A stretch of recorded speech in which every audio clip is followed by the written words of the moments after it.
भिवंडीकर और मेरे हिंदुस्तानी भाइयों बहनों, बड़े बुजुर्ग,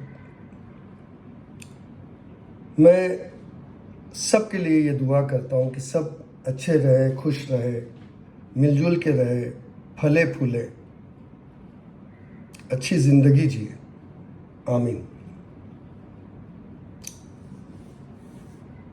मुझे आज एक बात ध्यान में आई, चूँकि अभी इलेक्शन का दौर है, तो मुझे ऐसे लगा कि इस इलेक्शन के दौर में अपने आप को मैं फिट करके देखता हूँ और एक चीज़ की स्टडी करता हूँ। तो उसमें मैंने ये सोचा कि ये जो इलेक्शन है ये मेंबर ऑफ पार्लियामेंट का है, खासदार का है। तो मैंने सोचा चलो एक टॉपिक रखते हैं, काश मैं खासदार होता, मेंबर ऑफ पार्लियामेंट होता। तो ये टॉपिक है मेरे, काश मैं मेंबर ऑफ पार्लियामेंट होता या खासदार होता। तो अगर मैं ये चीज़ सोच रहा हूँ तो फिर मैं अपने आप को इस काबिल बनाने के लिए मुझे इसकी स्टडी करना पड़ेगी, और इसकी स्टडी करने में मुझे क्या चीज़ अहम देखनी पड़ेगी अपने आप में।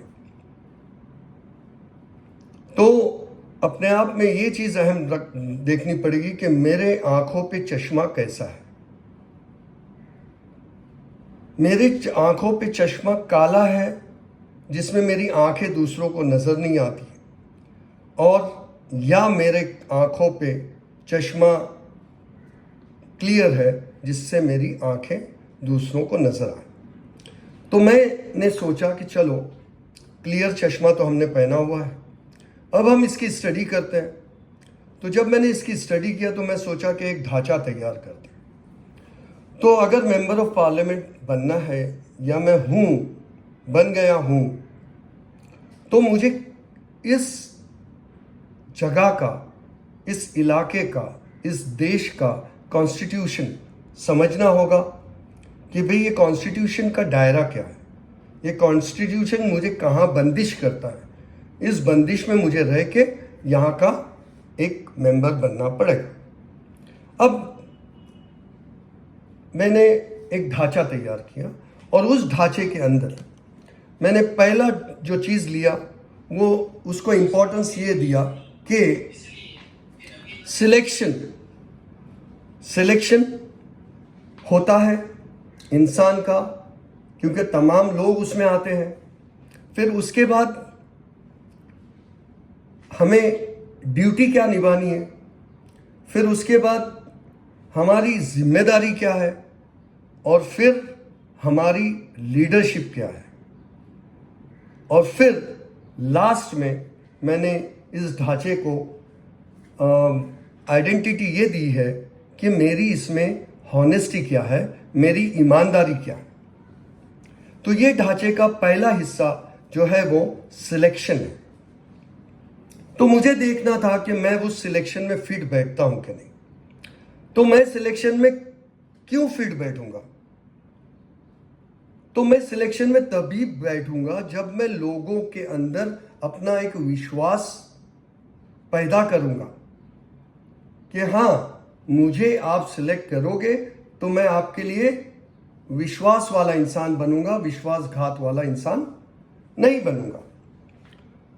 तो ये एक समझने की बात है, और साथ ही साथ समझाने की बात है, और साथ ही साथ उसको निभाने की बात है। तो ये एक ढांचा होता है जो है वो सिलेक्शन का ढांचा। फिर आपको लोग जो है वो विश्वास पे आपको वो आगे भेजते हैं। तो फिर आपको क्या करना रहेगा? आपको एक ड्यूटी के तौर पे भेजते हैं, और ड्यूटी आपकी क्या है ये सवालिया निशान होता है। तो आपको स्टडी करना पड़ेगा, उसको एनालाइज करना पड़ेगा कि मेरी ड्यूटियां ये है, और वो ड्यूटी जो है वो समाज के इर्द गिर्द घूमनी चाहिए। समाज के बाहर की ड्यूटी तुम्हारी कोई नहीं है। क्योंकि समाज ने तुम्हें चुना, सिलेक्ट किया। अब मेरी ड्यूटी समाज की खिदमत है। और खिदमत कैसी? वो खिदमत ऐसी हो जिसमें कोई ऊंच नीच, रंग, गोरा काला कुछ नहीं। वो एक ही बुनियाद होगी कि मुझे चुना गया है, मुझे ड्यूटी निभानी है और सामान्य तरीके से निभानी है। और जब ये ड्यूटी मेरे पे लाई जाएगी, यहाँ से आएगी, वहाँ से आएगी, वहाँ से आएगी, तमाम जगहों से आएगी, तो मुझे क्या करना है? उसका हल निकालना है। तो ये हो गया ड्यूटी। फिर उसके बाद जिम्मेदारी।